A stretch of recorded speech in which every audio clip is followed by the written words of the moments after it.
I absolutely hate top 40 pop music.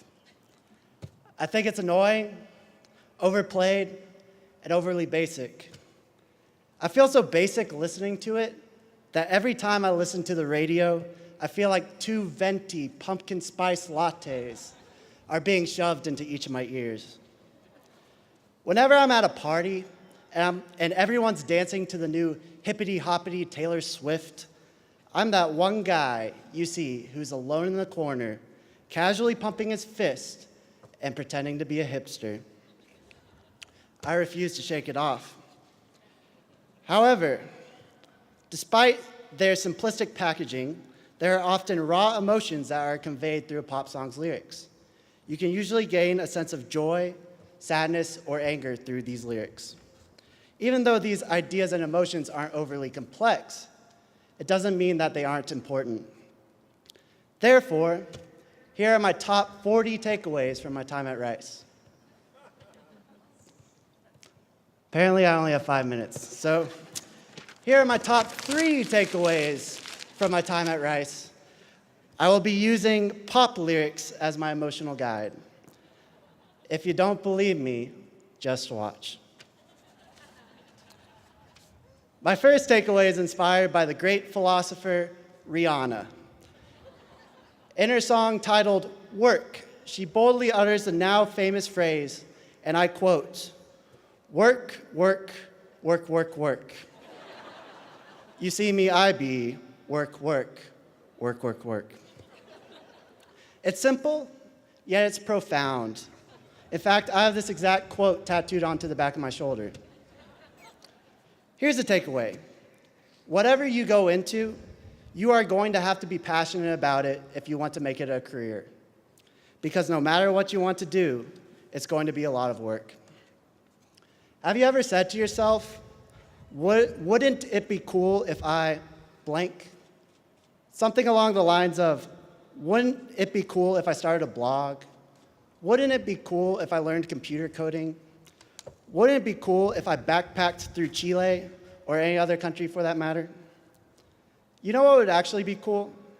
If we took real, tangible steps towards accomplishing our goals. There's always something that we wish we were good at, but we've never felt that we were good enough to get good at it.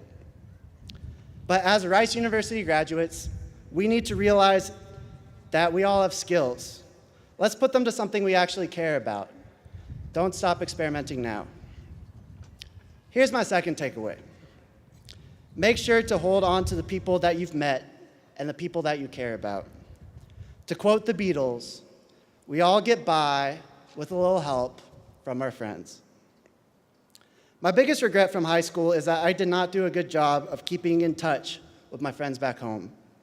Friends are hard to keep, but at Rice, we are going to be hard-pressed to find a community with so many different people that are different in so many different ways, that are amazing in so many different ways.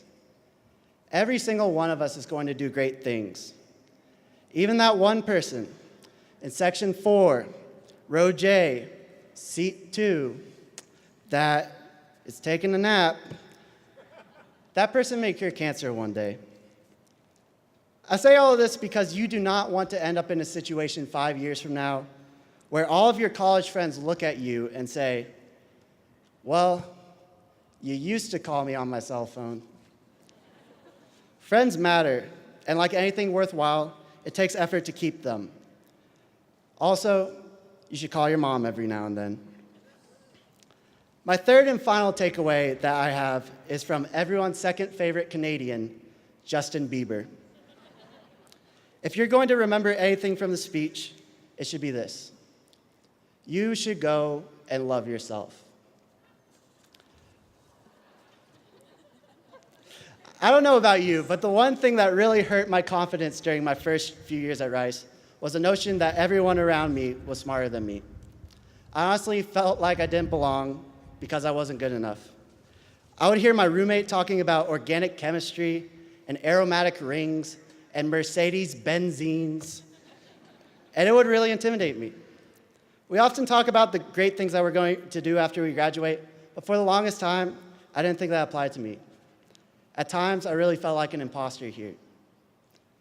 But hey, man, if I could trick the admissions office into letting me into Rice, and if I could trick Dean Hutch into giving me a degree, and if I could trick all of you into listening to my terrible jokes, then I really have it made.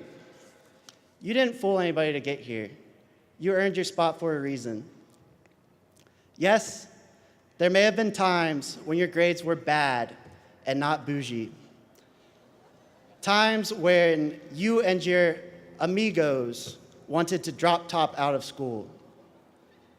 But with the lows come the highs, and without the lows, we cannot recognize growth. Loving and accepting yourself is critical for personal growth. We didn't just magically appear at the top of the mountain, and in fact, we're still not there yet. But we're higher than we were 4 years ago, my bad.